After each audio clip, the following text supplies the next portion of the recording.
Madam Yes. Chair, pwede ba kami naman muna, hindi naman sunod-sunod na sila na lang. Madam Chair, please. So, Madam Chair, so wala pa naman po tayo sa... Before you proceed, Conference, Madam Chair. before you proceed, I'd like to remind our members for orderly proceedings, please wait to be acknowledged Yes, ma'am, before you speak. So sa ngayon po, dahil nauna po si Kong Franz, paunahin na muna natin siya. So Kong Franz, please proceed. Puro sila And na then po I will yung- recognize you after.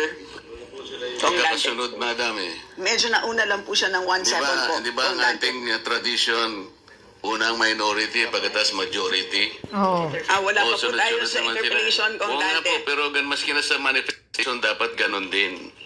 Nauna lang po siya, so yes po. Kong Franz, please proceed.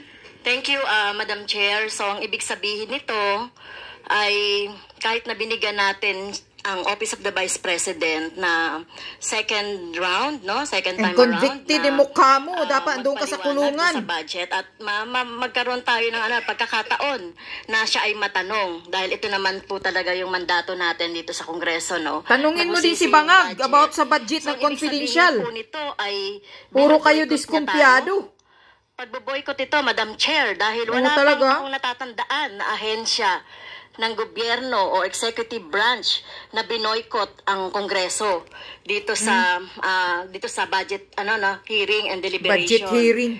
So ang ibig sabihin, Madam Chair, betrayal of her oath of office.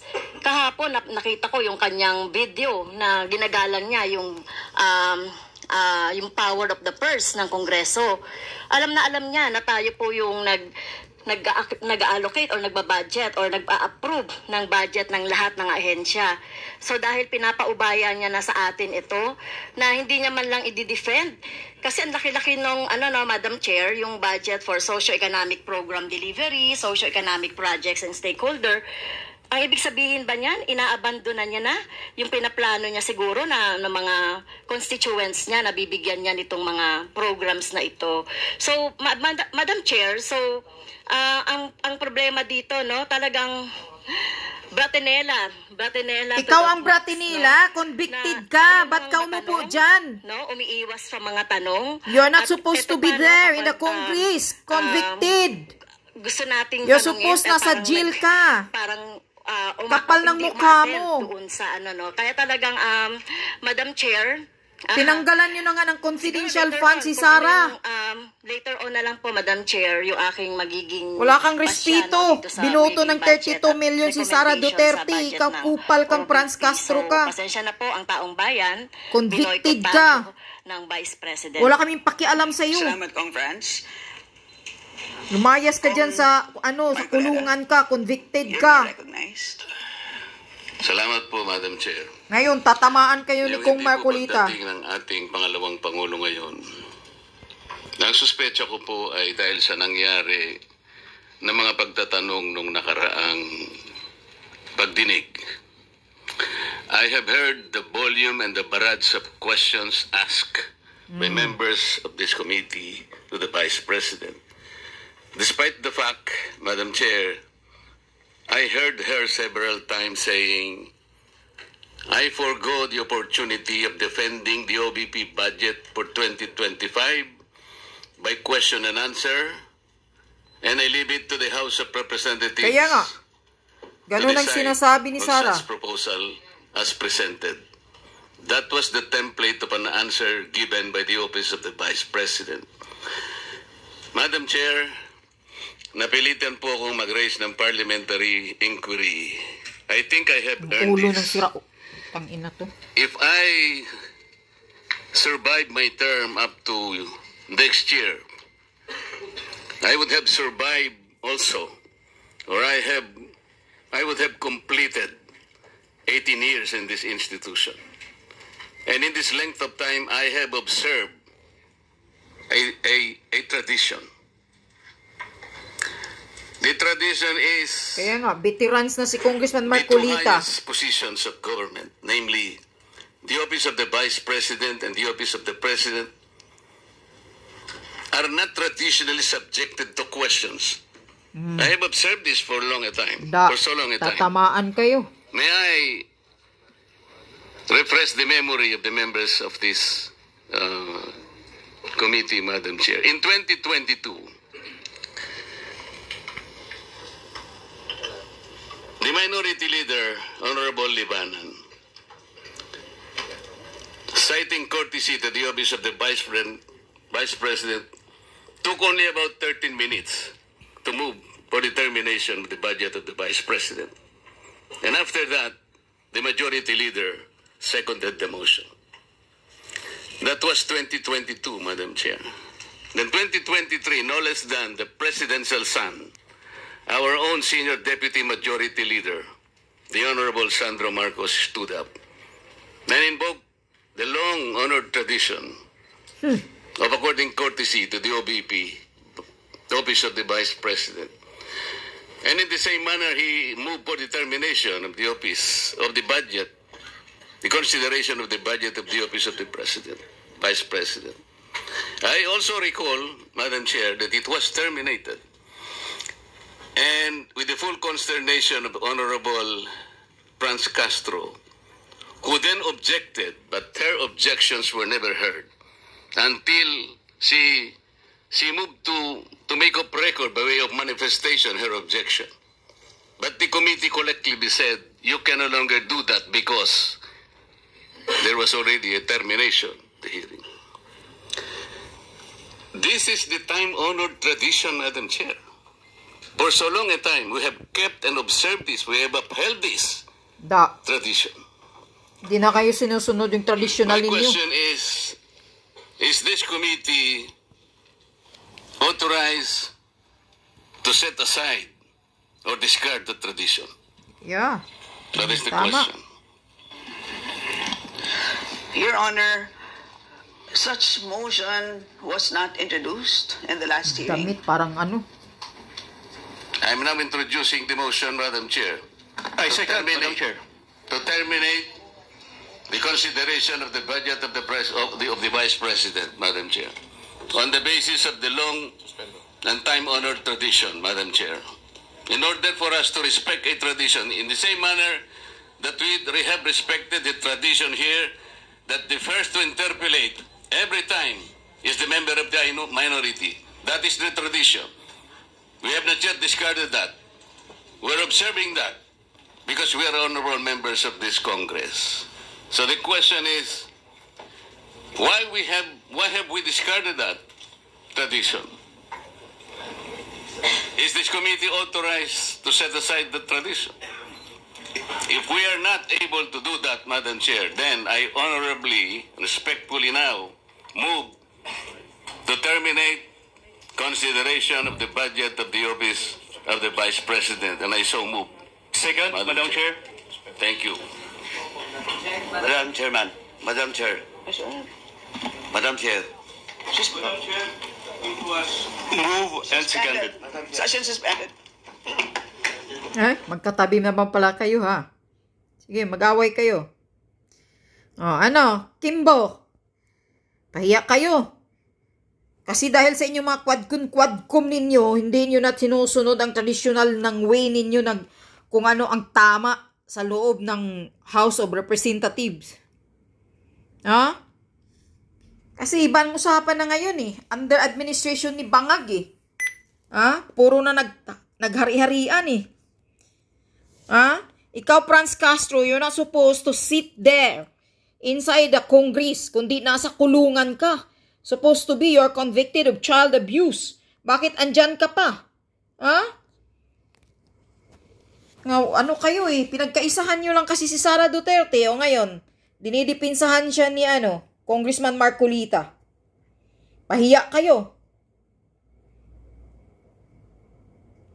Langya kayo Hindi nyo sinusunod ang ninyo, ang way ninyo diyan sa House of Representatives. Yan ang tinatanong ni Congressman Marcolita.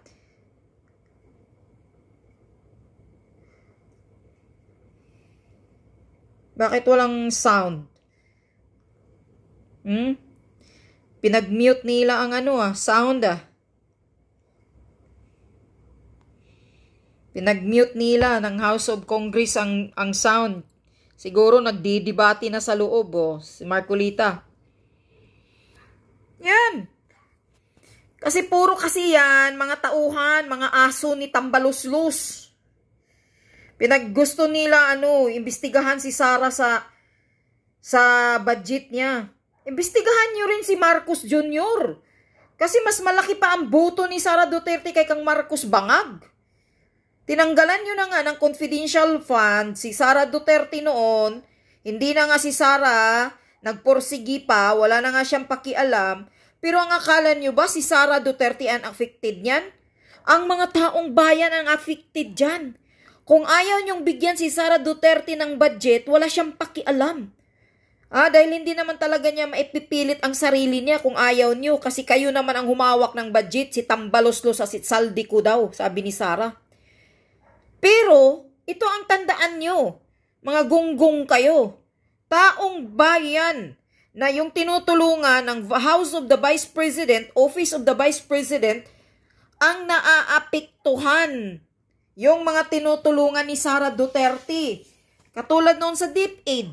Sabi ni Sara Duterte, galing pala ninyo magnakaw, Mag-insert kayo ng another, budget na ganyan kalaki ang pera. Lakihan ninyo ang proposal ni Sara Duterte. Tapos pagbigay ng budget, kukunin nyo kay Sara Duterte. Kaya pala, siguro pinagdiskutsahan si Sara Duterte. Kasi hindi nila mapasunod sa gusto nila na komisyon-komisyon. Sabi ni Sara, pagbigay daw ng budget sa kanya noong last year, sa DepEd na budget, hiningi daw sa kanya ang 5 billion. 5 billion ba yun? Hindi. Hiningian pala siya, sinabihan, kung magkano ang sa amin dyan. May mga congressman daw na lumapit sa kanya. Humingi daw kung magkano daw ang ibigay ni Sara sa kanila. Ang kakapal ng mga mukha ninyo. Kaya pala, nagkaganito ang eskwelahan, pinatay nila ang mic dahil kay Congressman Marcolita. Yan na nga, kaya nga, pinatay nila ang mic para, kasi nagdidebate sila, Kaya ganyan. Kapal ng mukha ninyo, akala ninyo, pira ninyo. Yung mga estudyante, yung mga classroom na mga sira-sira, gusto nyo pang magkomisyon sa budget ng DepEd? Ang walang hiyang mga congressman. Totoo pala talaga. Kaya takot itong mga aso ni Tamba, yung ibang mga congressman, pag ayaw kumakampi kang Tambaloslos, sabi pa nga daw ni Pulong Duterte, Congressman Pulong, 50 o 40% ang kukunin sa budget pag ayaw, hindi ka kakampi. Pag kakampi ka daw ni Tamba, 20% kukunan ang budget mo porsyento. Grabe kung billion-billion na budget yan, 20% ang kukunin dyan. Grabe kalaki. Imagine guys. Imagine mga taong bayan, pira natin. Kaya ganito na lang nagkawindang-windang. Ganito na lang kahirap ang taong bayan ng dahil sa mga taong ito. Binoto yung mga congressman na puro mga patay, mga mukhang pira. Sabi pa nga ni Maharlika, si Saldico, pag titingnan mo daw yung bahay na yan, ang asawa, Hermes, kung siguro may Hermes pa na toothpick, Hermes ang brand ng toothpick. Tingnan mo, saan galing ang pera ng mga yan? Di galing sa galing sa mga taxpayer. Di ba kayo nahihiya? Grabe Yan, buti na binubulabog ni Sara Duterte kayo. Kaya yan ang dahilan daw kung bakit si Sara Duterte nag-resign siya bilang Secretary of DepEd. Dahil ayaw niya na magpapatuloy ito kasi siya ang mananagot Kaya ngayon siya ang ginigisa. Kunyari, ginigisa. Kung ako sa iyo, Sara Duterte, sabihin mo, labas mo yun na si Saldico at si yung mga may tauhan. I-mention mo yung pangalan kung sino yung congressman na lumapit sa'yo na humihingi ng porsyento sa budget mo dyan sa DepEd. Sabihin mo, Sara Duterte, para mabubulabog. Yan. Imagine, budget ng buong Pilipinas, 2 tao lang ang humahawak. Tapos pagdiskutsahan nyo pa si Sara sa budget na kapipiranggot lang. Tinanggalan nyo na nga siya last year ng confidential funds. Pero anong akala nyo, si Sara ba ang gumagastos niyan? Kawawa ang mga taong bayan. Tapos ngayon, sabi ni Sara, yung budget daw ng 2023, nag-insert sila. In-insertan nila ng 10 billion. Ngayon, hinahawakan daw yung 10 billion ni Tambaluslos na sa kay Romaldis at kay Saldico. Tapos, ang matatanong, ang ma-question si Sara Duterte dahil andoon naka-insert yung papers daw sa budget proposal ng approve ng budget kay Sara Duterte sa DepEd. Kaya yan ang dahilan kung bakit daw siya nag-resign.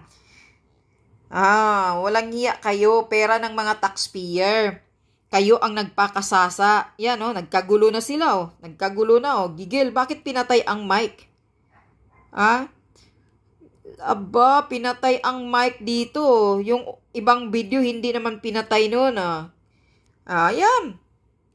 Nag-aaway na si Congressman Marcolita at yung isang matanda dyan nag-ipal-ipalan din. Sige, magsuntukan kayo. Yan ang mabuti. At least, alam ni Congressman Marcolita kung ano ang tama. Wala kayong dapat questionin sa Vice President. Tapang. Lintik na to. Nagkagulo sila Pinatay ang mic, kaya tahimik. Naghihintay akong babalik yung mic nila Kagulo sila Nag-aaway na yan si Congressman Marcolita at yung isang tao dyan Isa pa din yung aso ni Tambaluslos. Puro mga himudpuit kay Tamba. Takot matanggalan ng budget. Yun na nga Kaya si Congressman Pulong nga Aywan, magkano na lang yung budget o tinanggalan ba?